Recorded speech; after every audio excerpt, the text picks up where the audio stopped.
Okay, we're at 3 minutes past, so let's get going. Hi everyone, thanks for joining us, and welcome to our first winter webinar of the Joining the Dots series this year.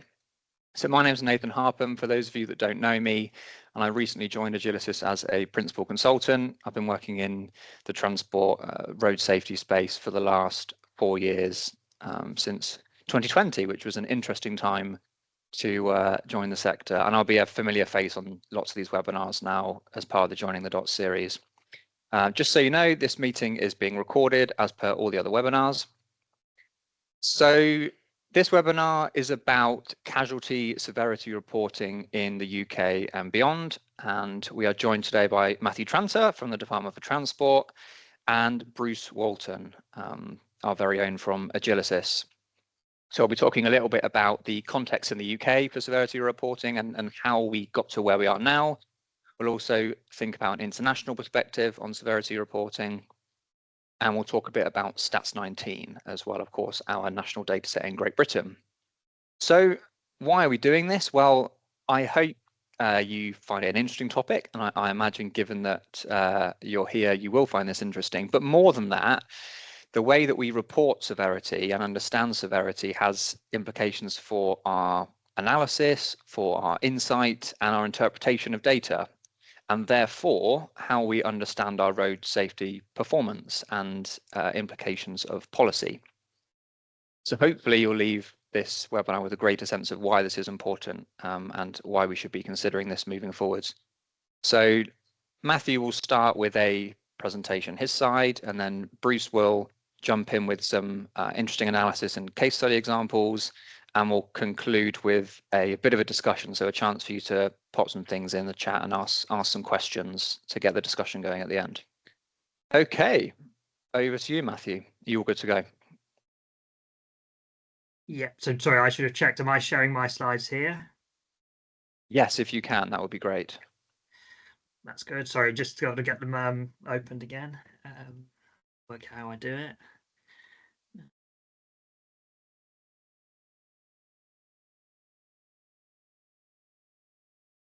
That one.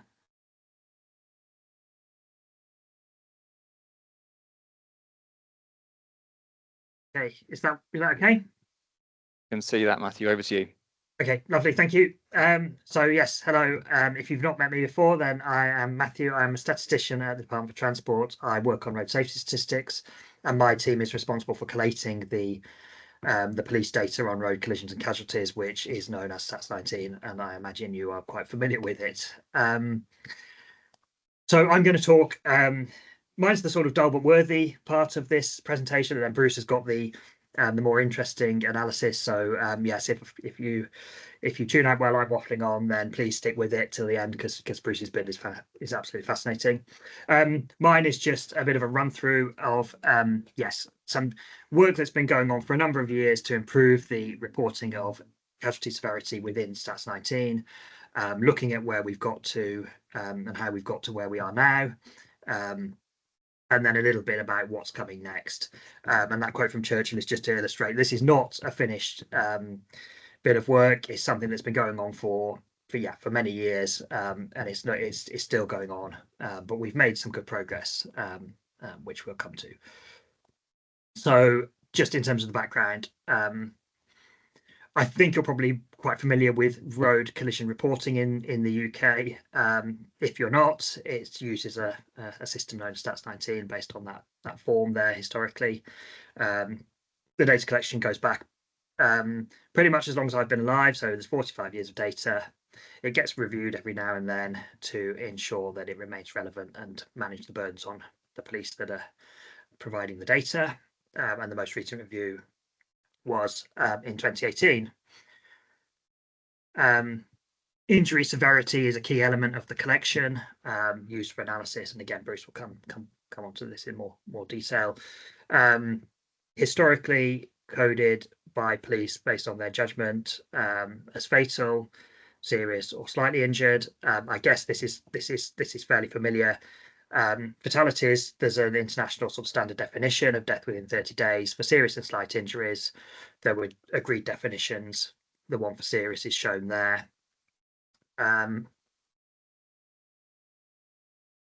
When these statistics were reviewed by the statistics regulator back in 2009, they looked at the definition, and they took some feedback from users of the data and statistics, and recommended that some work was done to address some of the limitations, which are relying on a police officer just to code serious or slight based on that definition, and the fact that that's quite a crude, is quite an all-encompassing definition for serious injury. It ranges from something that's near fatal to something that could be relatively minor. So yes, it's not entirely useful in that respect. So that kicked off some work in the department. Back in 2010, a feasibility study was done by Heather Ward and colleagues. There's a link to the report there. This used hospital data to look at the types of injuries that were occurring in road traffic collisions, and came up with a list from which police could code the injuries that was tested and considered practical for the busy police officers to record, so within a short time of collision and at the roadside. So that was the genesis for what we're going to talk about now. This is the list that rose from that feasibility study and the analysis that was done within it. 20 injuries plus other, broken down by killed, serious and slight, but then with the groupings within the serious category into what's sometimes called enhanced severity, the more granular data, very serious, moderately serious, less serious, as shown there. And again, Bruce will talk about this in more detail, so I won't go into it in depth here. That was the list that was developed. Following that work, it's been rolled out across police forces, largely as they have adopted the crash system, collision reporting and sharing system. First force, I think, came on stream to crash in 2012, and that's got this list built in. Increasingly, data is being collected via mobile devices, but paper forms still exist, and the public, of course, can record collisions online as well. So the crash system will allow officers to record as many injuries from that list as they think apply, and then injury severity is coded from the most serious within that list, or the most severe within that list.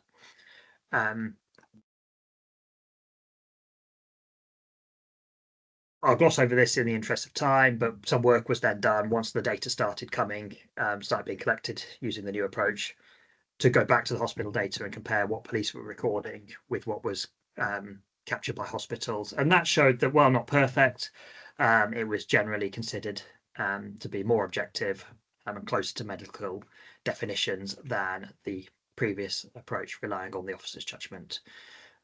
So there's more on that I can point to if you're interested, but for now, just take it as read that informed a recommendation in the 2018 Stats 19 review, that all forces should move to this new injury-based, what was then new injury-based approach to coding severity, and the option to just code slightly or seriously injured should be deprecated.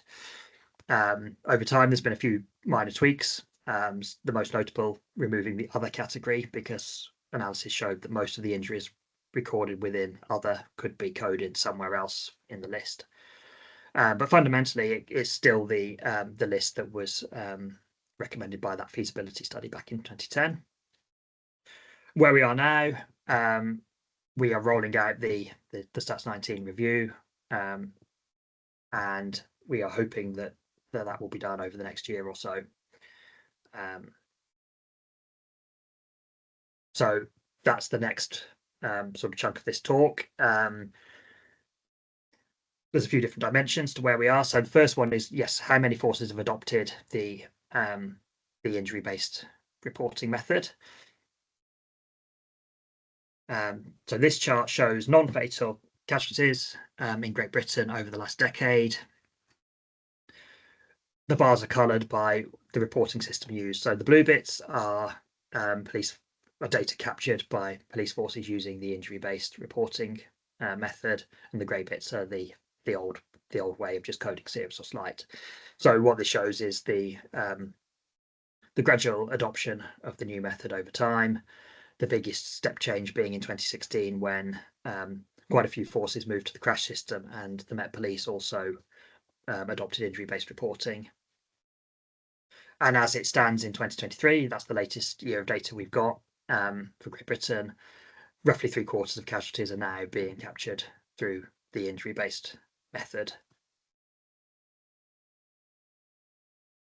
And then just to briefly mention, because actually, yes, in the old way of doing things, it was just serious or slight. Now, police officers can actually code more than one injury, and quite often it seems they do. So for the latest year of data that we've got, we can look at the some data from the crash system, which shows the distribution of number of injuries captured. So yes, in 55% of casualties, it's only one, but there are quite a few where it's more than one. So we're getting there with rollout of the of this method. Something else to mention, and this may be going over old ground, but it's important to say if you're not familiar, is the impact of the change on both the levels and trends in serious injuries. So in general, when police forces have adopted the new approach, the number of casualties that have been coded as serious rather than slight has tended to go up. The extent to which it goes up varies by police force, but it almost always goes up. And that has implications for time series.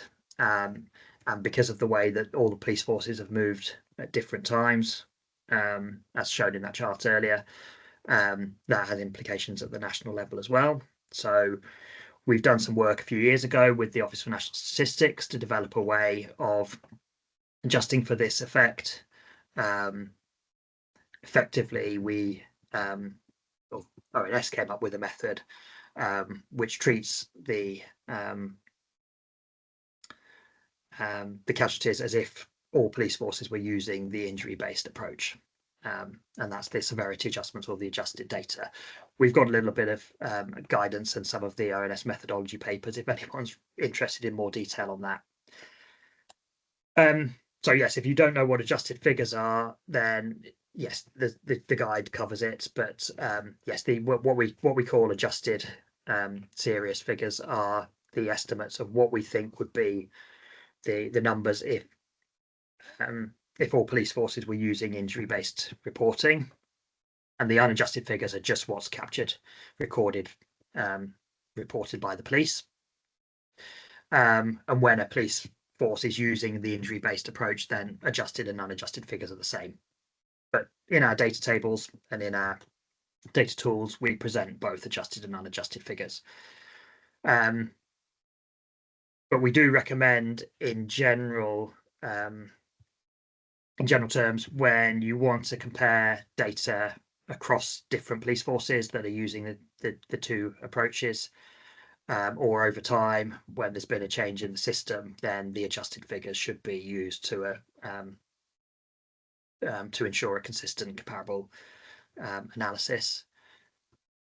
As I say, there's more details in that guide if you're interested, but I will just show an illustration of that, which perhaps is a bit easier to assimilate. So this is the number of KSIs in Great Britain over the last 20 years broadly. So the grey line is what is just based on what the police report, without any adjustment. What's happening there is that trend is going up over the last decade, and that is not a real trend in the number of serious injuries. It's not that there's more serious injuries, it's that more police forces are adopting the new method, which tends to lead to an increase. So yeah, that's a sort of artificial trend. So then we apply the adjustments, and what that does is shift up that back series by around 30-40%. So we've got something that's comparable over time. So in our published stats, that's the trend we present, because we think is the best estimate of what's really going on. And we can see this effect for individual police force areas as well. So this is one that's adopted an injury-based system. So this is the Met Police. So you can see same thing again. Grey is what the police report and blue is the adjusted. You can see the Met moved to the injury-based system in 2016. That's when there's that big jump in the number of KSIs. Again, that's not a real jump. It's just the change of systems. So that's why we shift up the back series, which does give us that sensible, meaningful trend. And then for police force that's not yet moved to the injury-based approach, such as Merseyside, what we're doing is just shifting up the level a little bit to reflect the fact that it's more likely when they do move to the new system, the number of serious casualties will go up, but it doesn't change the trend in any noticeable way. Yeah, so that's the thing to note with the adoption of the new approach in terms of the published statistics and the data. If you ever look at our statistics, you'll see that there's always the unadjusted and adjusted figures published alongside each other, so you can choose which ones you want to use. If you're in an area and just interested in the police force area which hasn't moved to the new approach, then you can just use what the police report, but otherwise we would strongly recommend applying the adjustments. And the final element of where we are at the moment is just around, yes, the enhanced data that we've got and a little bit more scope to do more detailed analysis. So I won't spend too much time on this because Bruce is going to talk in more detail. As I say, we haven't quite got all the data being captured in the new approach or the injury-based approach. So we can only present what we've got. So this is based on those forces that are reporting data in that way. Roughly a quarter of casualties are killed or seriously injured, and this bar just breaks down that chunk into the enhanced severity groupings. So if we wanted to focus on killed or very serious, then we could do that. Yes, we've got a fact sheet which is presents this in a bit more detail, and we've made the data available in our open data set for anyone that wants to go and grab that. We can break it down further by looking at the injury types, which is what I'm doing here. So sorry if this one's a bit hard on the eyes. When looking at casualties overall, most of them are slight, so the most common injuries are the slight ones like whiplash or sprains and strains. We can also then split that down by road user type in the columns, so pedestrians, pedal motorcycles, etc. And see that, yes, for most road users, shallow cuts are quite common. Obviously, whiplash is something that applies to vehicle occupants more than vulnerable road users. If we just look at the serious injuries, then we can see fractures, more common for particularly motorcyclists, but vulnerable road users. And we can also just focus on the very serious injuries, and that shows the extent to which severe head injuries are captured. So we've got a lot more data here. We've got scope to do hopefully some more insightful analysis, and I will leave Bruce to talk more about that in due course. I'm just going to finish with a bit of a run through what's coming next. So the first element of this is getting all forces onto the new system, and I keep saying new, the injury-based approach, which is perhaps not so new given that it was developed back in 2010. But yes, this is tied up with the implementation of the SATS 19 review. We think all the police systems and IT suppliers are lined up to be able to, it's ready to go in their systems by the end of this year. But then with the development windows in some police forces, it will be into 2025 before it's actually being used in all forces across the country, and that probably means, if we're lucky, 2026 will be the first year where we've got 100% of the data coming through in the injury-based, using the injury-based approach. If you're interested, there's a bit more detail in our development roadmap there, which is an update on where we are with implementing the review, which we will try to keep updated as and when we publish new statistics. So that's that bit. The next bit is just, and this is where the international comparisons come in. So just, yes, what are we doing beyond police data? So yes, just for context, international comparisons of road safety, road casualties tend to be based on deaths because that's where the data is more comparable. There's an international definition. Serious injuries, there's a whole range of approaches. Most countries use data like we do, captured by the police, but there's no standard definition of serious. Sometimes it's defined in terms of hospitalization, other times it's based on injuries. It's a whole range of things. Some countries have moved away from using police data and they rely on what's captured in hospitals. So the Netherlands is an example of that. And some countries link police and hospital data, and that's what's done in France, for example. So there's a whole range of things going on there. International groups, in particular across the EU, are interested in trying to standardize things, killed and serious being such a key category for targets and monitoring. So one approach is to use this clinical definition MAIS, maximum abbreviated injury scale. I don't have time to go into much detail on this, though there's a couple of links there if you want more information you're not already aware of it.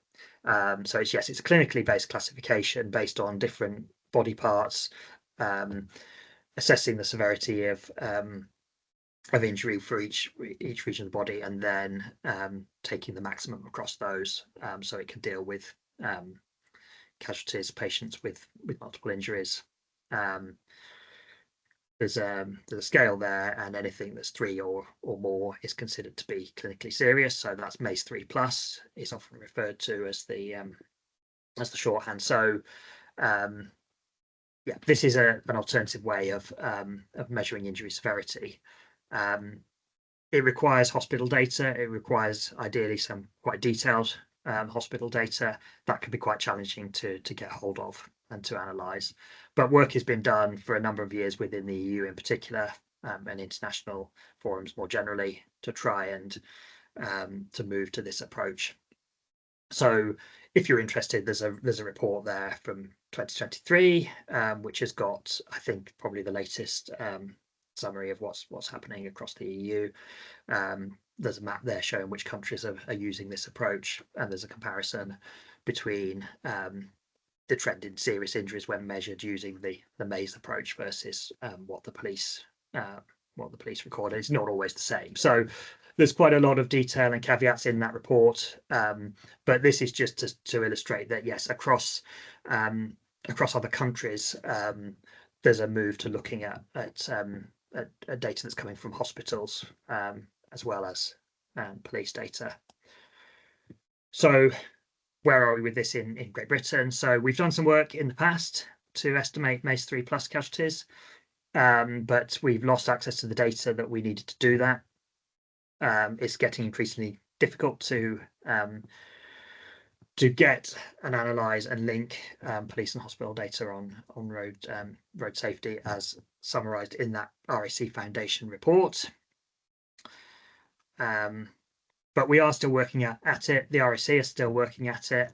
And in particular, there's a project known as Prana, which is just getting going, but very exciting, which we hope will link Stats 19 to all sorts of healthcare data, including emergency data, admissions, trauma care, and also some other things, mortality, in-depth collision data. Link all the data together, provide a secure environment where analysts can go and explore it, which would allow us to estimate MACE 3+ casualties, compared to what the police are capturing, and all sorts of other things as well. So we're hoping that we'll be able to test the feasibility of that very soon, and then over the coming years really do some new insightful analysis, but that's a little way off. And we're doing some other things, or planning to do some other things, which again are set out in that development roadmap for anyone that wants to go and look at that. The final thing here is just to say, yes, so we have got some data, we've got some more granular data, we've got some hopefully better data, which allows a range of further analyses and practical applications. In DFT, we're planning to wait until we've got a little bit more national level data. We've got some thoughts of what we could look at. But in the meantime, we're making the data available. We're publishing some high level statistics. But yes, anyone who wants to do the analysis obviously can. So I think the data's in MAST, but anyway, Bruce has certainly got hold of some of it, and so he's going to give a better example, or yes, a more considered example of a practical application of this data. I will just finish very briefly with a couple of reflections. First thing is to say it's taken us a very long time to get to where we are now, so it's not something we're going to do very often, hopefully. It has been worthwhile to move to this new approach. We are getting, we think, some more useful data and some more accurate data, but with the caveat that some adjustment is needed to make sense of the trends. And yes, it's not the only thing to do, but it does open up scope for a lot more analysis. And yes, so Bruce is going to get started on that, I think. So that was me. Thank you very much. And yes, over to you, Bruce, I think. Yes, thank you, Matthew. That's a pretty clear summary of where we are and how we got here, and how we are part of an international effort to try and make insight into road safety danger more accurate and more clinically meaningful on using Prana data and lining up with hospital data sets. By the way, we're hoping to have a presentation on progress on that front in our Joining the Dots conference, which is coming up in March. So if you haven't booked yet to attend Joining the Dots, then please do book and attend, and we'll be talking more about that important topic and the insight it will give us then. But what I'm going to talk about today is the practical consequences of the data that Matthew's been talking about landing in the public domain as part of an accredited national statistic. What are people going to do with it, and what might some of the consequences be of what they choose to do with it? So I'm going to share a presentation. He says clunkily. Let me just do that. There we go. I'm hoping that everyone can see that all right. Right, so what I'm going to talk about then is what happens when you take enhanced severity and start applying it in practical situations. Just to be clear what I mean, by the way, my name is Bruce Walton. I'm the Technical Director of Agilicis, and I have been boring for Britain about Stats 19 for far too long, to be honest. And many of you may have come across me doing this in the past. I should also say, Matthew mentioned MAST Online, our venerable online analysis tool that combines Stats 19 with sociodemographic data sets and other data as well, that's widely subscribed to. We haven't quite completed the MAST update yet, but this side of Christmas, all MAST users will be receiving an email confirming that the data is updated, and I include several slides drawn directly from the updated version of MAST in the course of this presentation. We're still QAing it at the moment, but it will be going live very soon. So just to be clear about what we mean by enhanced severity then, this is zooming into that chart that Matthew showed earlier on with the injuries that police officers can multi-select from to indicate what injuries were suffered by every casualty, and those three bands that he talked about that have been termed very serious, moderately serious, and less serious.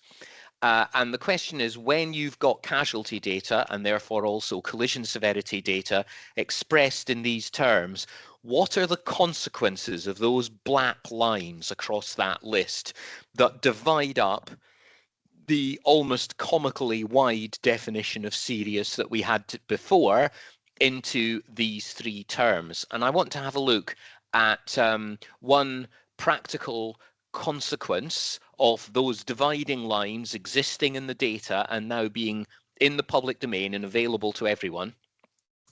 I want to look at a couple of consequences, one that has happened and one that I think could happen. And then I think we ought to talk about what lessons we ought to learn from that, partly in terms of data quality, but also partly in terms of managing expectations and outcomes and how we understand and interpret that data that is where severity is being expressed in this much more detailed way.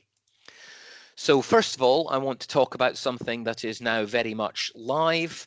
Last month, Greater Manchester Combined Authority published their Vision Zero strategy to reduce road danger in Greater Manchester. So this is now a thing, has the name of a politician with national profile, the Mayor of Greater Manchester, Andy Burnham, all over it.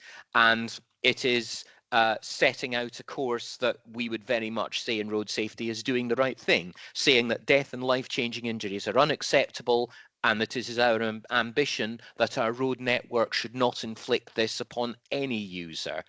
And they've even been brave enough to put a date on that. By 2040, that is the objective of Greater Manchester. And good for them for having that objective. They note that there are currently no national road safety targets in England, but who knows what forthcoming strategies that may or may not be released by government departments near us may have to say about that in the near future. But for the last 14 years, that indeed has been the situation. But again, Transport for Greater Manchester, to show their commitment to Vision Zero, have given themselves an interim target to reduce road traffic deaths and life-changing injuries by 50% by 2030. Life-changing injuries, what are they? We'll come back to that. And they point out that casualty data is a lag indicator that relies on historic events. If we want to understand danger, if we want to understand future, we also want to use safety performance indicators as a way of monitoring our progress, which they quite rightly are doing too. So there's an example of a large combined transport authority having the right vision and putting in steps the right things to monitor their progress towards that. So this is real, it's happening now. But what is a life-changing injury exactly? You'll notice that that phrase didn't occur anywhere in Matthew's presentation. And so this is a definition that Greater Manchester have decided to adopt to encapsulate their intention. And what that actually means in real terms involves those black lines dividing up serious. So they've chosen to define life-changing as meaning very serious and also moderately serious, but not less serious. So that means that if you're in Greater Manchester, those things, fractured legs, deep cuts, other head injuries, fractured collarbones, those things are not considered to be life-changing injuries. They're still serious, but they're not life-changing. So if somebody says, what is a life-changing injury? What ought we to be most concerned about? Then the implication of Greater Manchester's choice is that this is the answer that you would give to that question. Breaking your lower leg or suffering deep cuts is serious, but it is less than life-changing. Whereas breaking your upper leg or suffering a deep penetrating injury is not only moderately serious, but is also life-changing. I did put a little bit of emphasis on that just to get a sense of how that means. Now, are we happy with that definition of the term life-changing? Are we not? Well, I can see arguments both ways, but Greater Manchester, to their credit, in their pursuit of Vision Zero, have set themselves a challenging definition. And that is, in effect, what the definition is. But that's not the only thing they could have done, because remember, there were two black lines on that list. They could have chosen to set their definition of life-threatening, of life-changing rather, at the point at the dividing line between moderately serious and very serious. In that case, What they would have been saying is that breaking your upper leg or suffering a deep penetrating injury is moderately serious, but is not life-changing.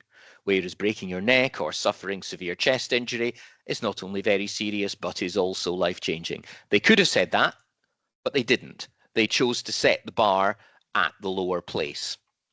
So that's an example of enhanced severity based on injury-based casualty reporting being put into practice by a major highway authority, setting themselves a challenging target. So how's it going for them? How's it going for Transport for Greater Manchester so far? Well, it's going promisingly.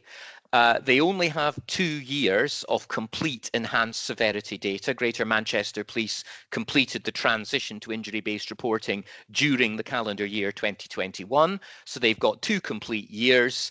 And given that their target is to take that pile from 2022 and cut it in half by 2030, they've made a decent start. All 3 categories, happily, particularly fatalities that are in dark green at the bottom of that chart, the trend seems to be going in the right direction. So that's good news for Greater Manchester. This slide, by the way, is taken directly from Mast Online, which, as I say, the data will be released and available for everybody to fiddle with in whatever way they like as time goes on.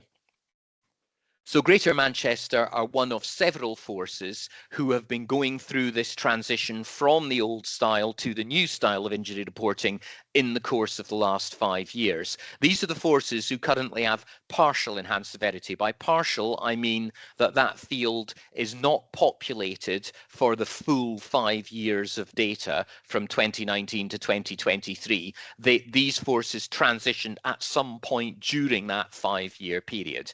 The Metropolitan Police is in a slightly anomalous position because although they are collecting injury-based severity data, the COPA's not directly updating that field. So I've put them in the partial enhanced severity, even though they have been collecting injury-based reporting now for quite some time. For those forces, they've got a mixed picture of data available over the course of the last 5 years.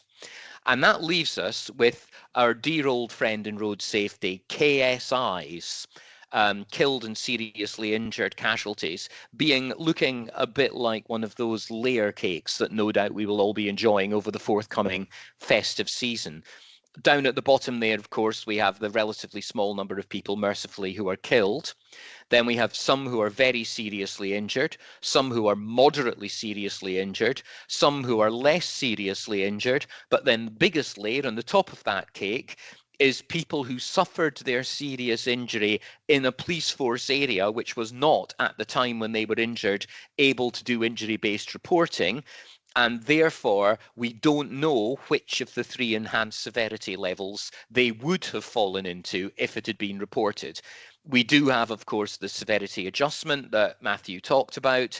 And so KSI is no longer one thing. It's now a kind of complex layer cake of several different things, a mixture of the known and the unknown, a mixture of the less serious and the very serious. Yeah, so that is what KSI is now. And that creates opportunities. And we've seen Transport for Greater Manchester taking that opportunity.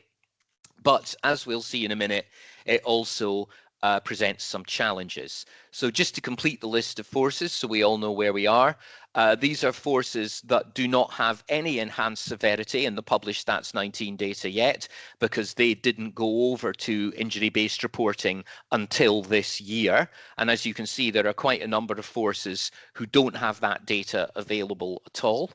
But on the other hand, there is also quite a long list of about the same number of forces who have a full 5 years of enhanced severity data. And those forces now have 5 complete years of injury-based reporting, and therefore their KSI picture is not serious, isn't a single thing, it's a layer cake, like I was showing you. And I thought it would be an interesting exercise to compare the forces who have no enhanced severity data yet with forces who have a complete 5 years of injury-based reporting data, and therefore have a robust system in place of collecting that information. So this is what happens when you make that comparison. So these are adjusted serious injuries for forces who have no published enhanced severity data, who haven't been using injury-based reporting. That's 36% of all British KSI casualties, as you can see, over that period. And what's happened is, started at 8,327 in 2019, the COVID dip, and climbing back up to virtually exactly the same place in 2023. If you compare 2023 to 2019, the last complete year before COVID, they're virtually identical, 0.5% fewer. So basically, serious injuries are flatlining in those forces. What do we see when we look at the forces that do have a full 5 years of enhanced severity? There's the same thing, but instead of being a single block, it's a layer cake. We have the 3 different levels of severity. And that's 38% of all British KSI casualties were reported by a police force that has been doing full injury-based reporting for at least 5 years. And what happened? Serious injuries have actually gone up by more than 1% if you do a year-on-year comparison between 2019 and 2023. And that's obviously not good news. But suppose we now think about life-changing injuries as defined for Transport for Greater Manchester. That involves looking at just the 2 green layers at the bottom of that cake, the very serious and moderately serious. And if you compare the 2019 numbers to the 2023 numbers, life-changing injuries only have gone up by 13.6%. Now that's a 1 year on 1 year comparison, admittedly, but as you can see, this is a very large sample. There are several thousand casualties in each of those. The total sample on that chart is in excess of 50,000. So it's not a trivially tiny sample. Life-changing injuries have gone up in those forces where we are able to make that comparison because the data exists. And just to emphasize that in percentage terms, here's the same layer cake, but shown as a percentage chart rather than absolute numbers. And you can see that from those very serious injuries at the bottom, remember that's broken necks, severe chest injuries, things that are potentially endangering life, have gone from 14% of serious injuries back in 2019 up to 17% of serious injuries now.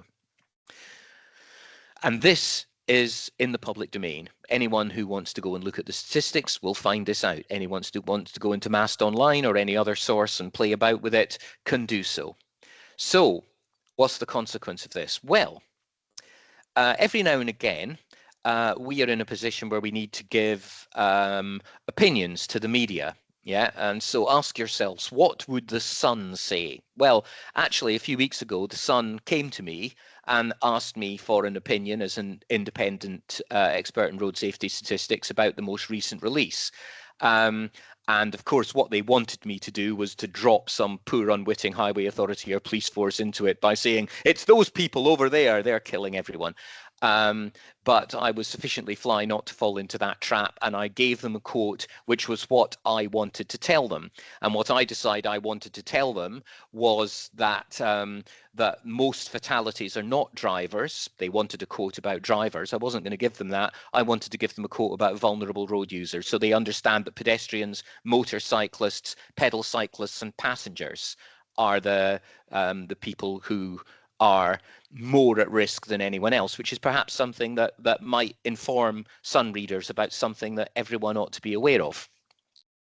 However, they didn't ask me about life-changing injuries, and that's probably a good job, because what might the Sun have said if they'd asked me about life-changing injuries?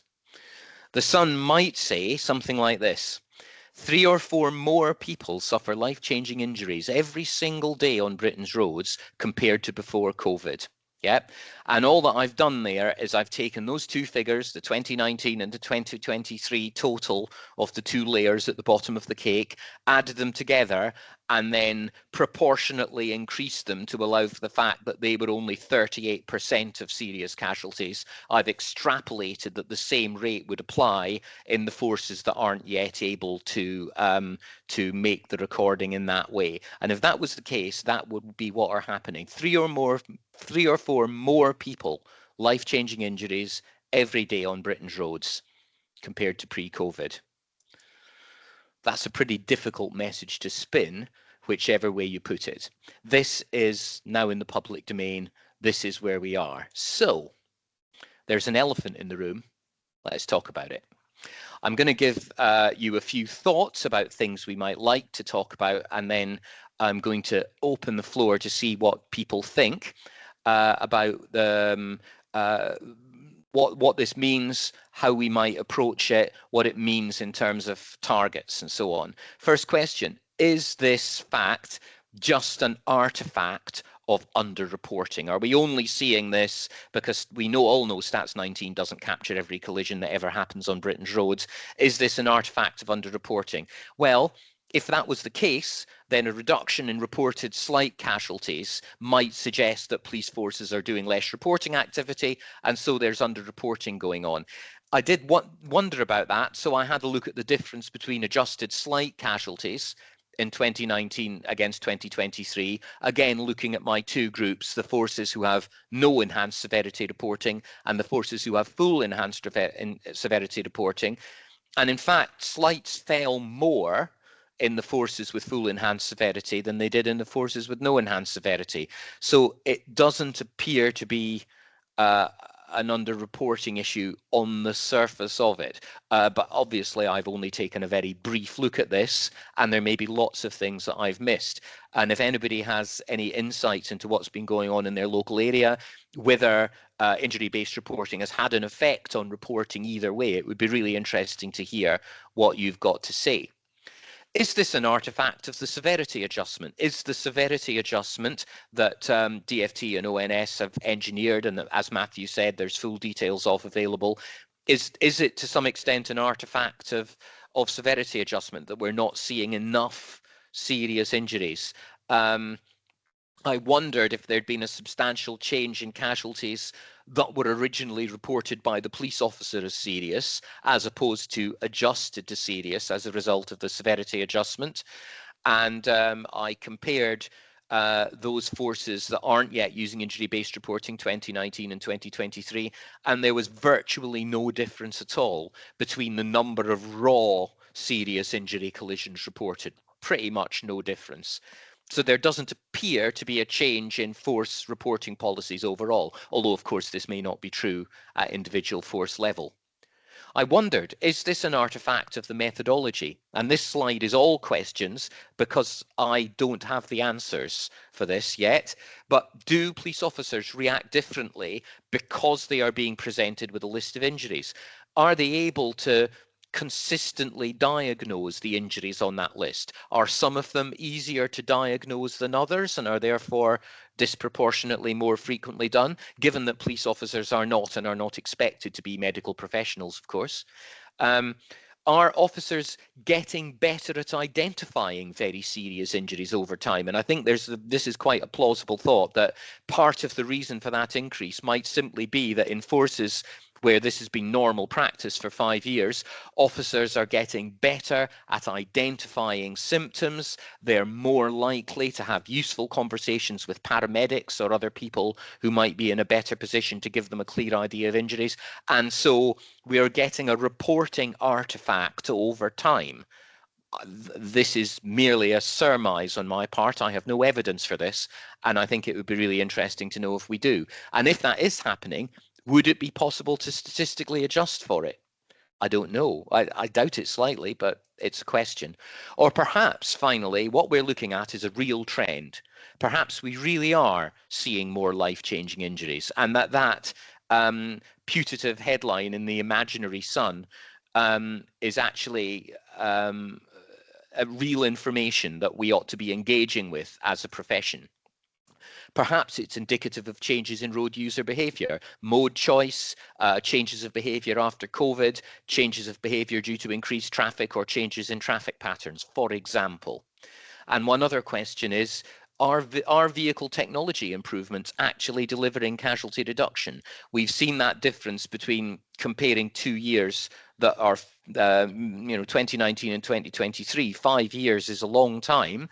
The GB vehicle fleet should have a lot more vehicles in it with a lot more technology built into them that is intended to deliver casualty reduction. But yet it doesn't seem to be happening. So perhaps there are questions that need to be asked about that too. There are a lot of questions there. I don't have answers to them. I've just walked into the room and said, look, there's an elephant. Let's talk about it. So, does anybody have any thoughts about this? I'm afraid I haven't been monitoring the chat and the Q&A. Nathan, have you got anything that I ought to go to from that? Yeah, there are a couple of questions, Bruce. We've got one from Tony about access to the crash system, and then we've got another one from Jim about explaining life-changing injuries that I think worth you having a look at. So Jim says, could life-changing injuries be better explained by recovery time? Any thoughts on that, Well, Bruce possibly. or Matthew? Sorry, I'm just reading it. The question, Tony's question about local authorities and crash. Matthew, have you got a comment that you'd like to make on that, just while I read Jim's point? Yeah, so for your own data, depending on your relationship with the local police, you should be possible to get the crash data. So if you drop a line to us or the crash national team, then that's something we can look into. Failing that, we can provide anonymized data directly if that's helpful.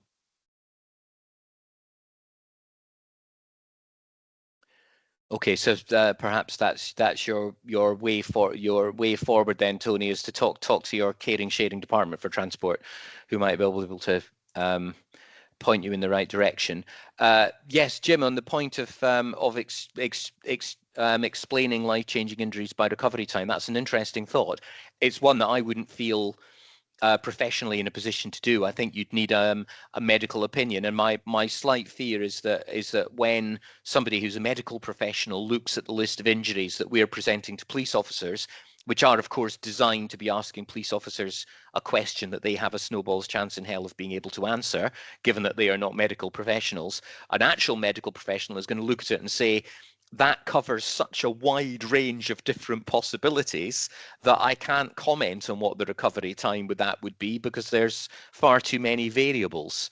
I mean, there's one called other internal injuries, for example, and it's very difficult to comment on that. I do take your point that how life-changing it is very much depends on how long it takes you out for, and I think that is a valid way of approaching it, but I'm not sure if that's information that one could derive from most serious injury. Although perhaps it could be derived from number of injuries, which is something, Matthew, you mentioned in your presentation. I think for me the answer to those sorts of questions is really coming from linking to hospital data sets, which is not so straightforward, but in time gives us a lot more data on what actually happens. How long was someone in hospital? Did they have any sort of limiting disabilities or whatever? I can't quite remember what the variables are, but there are hundreds of variables in the hospital data that give a lot more scope to look into that. But of course, sometime down the line and after some data linking work, which may not be straightforward. So yeah, I think it's unrealistic to expect the police to capture anything. They're there at the scene, they're all within a short time. Some of these things you don't know what's going to happen. And yeah, in reality, I don't think the police are going to follow up. So yeah, so to me, that would be one to look to the hospital data sets for. Yeah, absolutely. And we do hope that progress will be made on that linkage in future years. And as I said, watch this space at Joining the Dots, when hopefully that will be something that we'll be able to provide updates on. Thank you, Rachel, for your long comment in the chat that I've just been reading with interest. Rachel Chatterton, of course, from Greater Manchester. Whose strategy I used as an example. You make an interesting point there, Rachel, about data quality and the fact that increasing percentages of collisions reported online have an impact both on numbers and on quality. And you make the point about feedback into crash based on subsequent improvements to the data following that initial online report might certainly improve data quality. And I don't know what arrangements are in place in Greater Manchester, but I think you're definitely right that mode of reporting has a significant impact on these things. And that, Matthew, is perhaps something that we ought to take forward as we're reviewing Stats 19 collection processes, is that question about reporting mode and the impact, as Rachel says, on data quality. Yeah, no, I agree entirely. We've looked at this in the past, but not updated the analysis for some years. The impact of the move to online reporting, and it's obviously not just a Manchester thing. It's a particularly big issue in London as well, I think, where a lot of validation is required on those the collisions that come in via the single online home. And yes, and we certainly have to accept a higher degree of unknowns in some variables for those cases. So I think it's definitely an area we should revisit.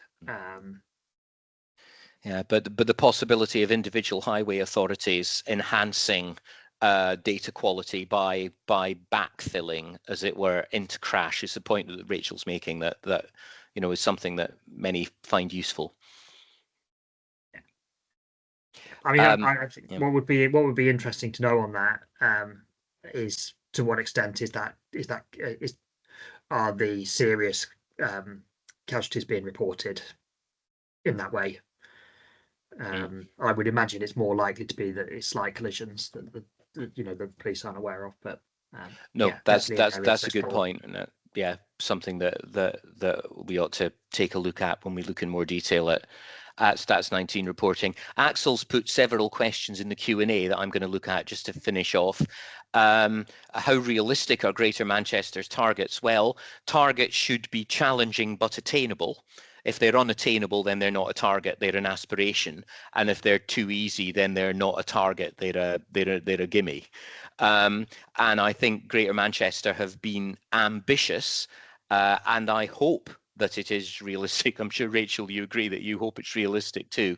But I think that on the 1 year of data they've gone so far, they have a chance. And let's be on the front foot and think, if we work hard enough and we're effective enough at the changes that we implement, maybe we've got a chance. I think their target is very ambitious, but I don't think it's impossible. There are enough years to go that maybe we still have a chance. Maybe this flatlining will not go on forever. That's what we're all here to try and achieve. Would lower speeds result in less severe injuries? Yes, there's a lot of evidence that is in fact the case, and that slower moving traffic does overall result in less severe injuries, particularly where in busy environments where there's vulnerable road users around. So that in general is the case. Yes, we will be sharing the slides and recording. My colleague Steve is in the call, and he will make sure that those are sorted. And on the cost, finally, there's a question from Joy here, Matthew, on the cost of fatal and serious injury collisions and how it's calculated. Do you want to comment on that? Yeah, sure. So, I mean, I think the easiest thing is to send a link to the methodology paper, but it's somewhat long in the tooth. So I can share that detail. But it may be worth noting that some work is being planned in DFT to update that and to look at some of the the more detailed data and hospital data as well. So exactly what you suggest, Joy. Yeah, can we do better than what we've got at the moment, and can we take account of the better data that we're getting in doing those calculations? But I think the easiest thing is to share the link to the methodology paper. Okay, I think that's we've run slightly over time, and I'm aware that people have lives to get on with. But thank you all for attending this afternoon. I hope you found it interesting. I hope a few of us are more aware of the elephant in the room than previously we were. If you've got any further comments or questions, I'm sure that both Matthew and I would be happy to deal with them by email. Please do feel free to get in touch. If there's anything that you would further about this that you would like to discuss. And if not, Nathan, do you want to remind people when the next webinar is? Yeah, so I just put in the chat, Bruce, we're planning a trilogy of webinars in the new year. So should be starting January. We'll probably have some in quite quick succession around road safety targets and performance and safety performance indicators as well, both looking at the UK context, local authorities, national authorities, and then internationally as well. So it should be an interesting one. So please do join us for that. Okay. Thanks all. Have a good afternoon. Bye all. Thank you. Bye-bye.